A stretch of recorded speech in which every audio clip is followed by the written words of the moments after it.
Sigaw ka ng sigaw para kang abnormal. Tangina mo, hinahanap ka na ni Foreman!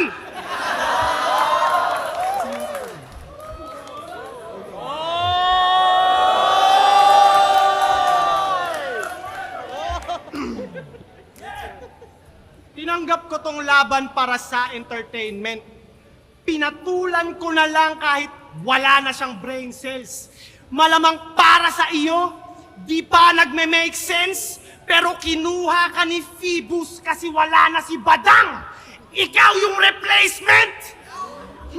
Sa totoo lang, masaya ako na ikaw ang opponent. Kahit mukhang galing ka sa imbornal. Kasi sawa na akong murahin ka sa comment, mas trip ko nang murahin ka sa personal! Tangina mo! Inurin.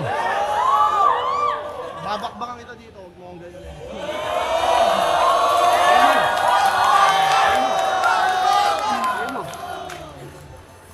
Bouncers!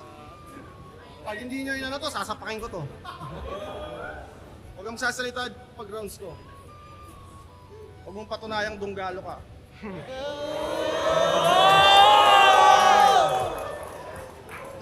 Gago, sasapakin talaga kita, tanga. Tangina mo! User, madamot, mukhang hudlom. Useless, buraot, walang tulong. Kadiri, madungis, mabahong, patay gutom! Sobrang dugyot netong kupal. Putapeteng magalis. Yung buhok niya parang pugad. Pero never nagka-cheats. Kahit di na ako mag-bars, ito'y durog sa comedy. Puta, tignan nyo naman, mukhang sunog na broccoli. Nalimutan ng hygiene itong ulyaning addict. Yung shampoo ni Yang Wan haluan na dapat ng muriatic acid.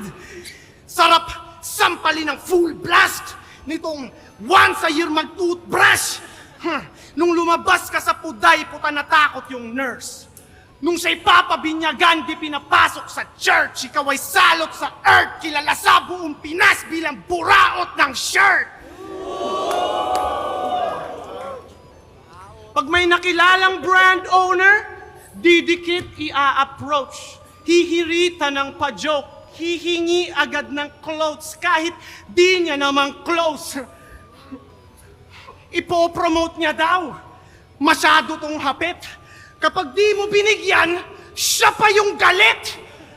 Akala mo kung sino na maangas manghingi. Nahihiya ka pang sabihin na wala kang pambili. Kaya tinatakwil ka na ng tropa. Dapat sampalin to ng alpombra. Kung buraot na kulot, garapalin ko to ng sobra. Ano pa man ang isuot sa akin di makakaporma. Ano, masakit? Totoo naman buraot ka, wag kang magreklamo. Pag bumili to sa akin ng Baby Jack's apparel, magagalit pa ako. Tangina, pagdating sa clothing, ikay agad na sasabik.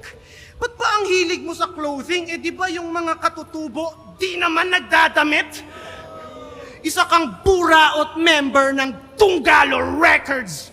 Puro receive, ayaw mag-share, dalas pang magpa-victim. Kapag may konti siyang binigay, para sa kanya big deal. Kaya agad niya ng finlex na nanlibre siya ng family. Kala ko kung anong binili, fried chicken lang sa Jollibee. May caption pang, mahirap lang ako pero nanlilibre ako pag meron. Wow, tangina mo, salamat ha. Malakas ka pala.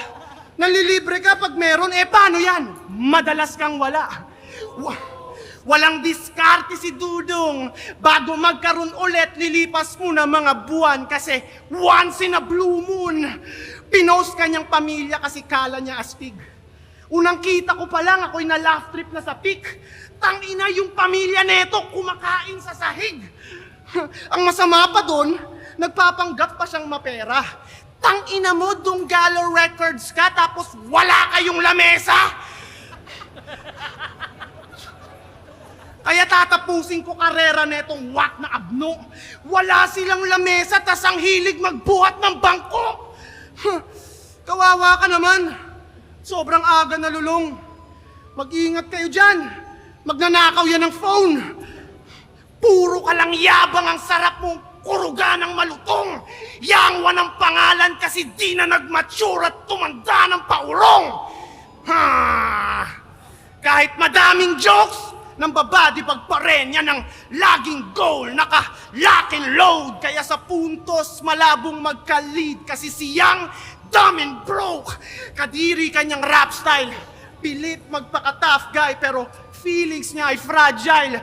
Gets ko na kung bakit young one. Kasi isa kang man-child. At rest in peace kay innocent one. Maagang na maalam, kaya di mapaliwanag ang nadaramang lungkot. Bakit ngayon ka lang at mumay aking maghapon na tugtog? Maraming salamat sa mga musika at maangas na tunog. Ang wish ko lang, kung may papanaw man ulit, sana siyang wanasunod!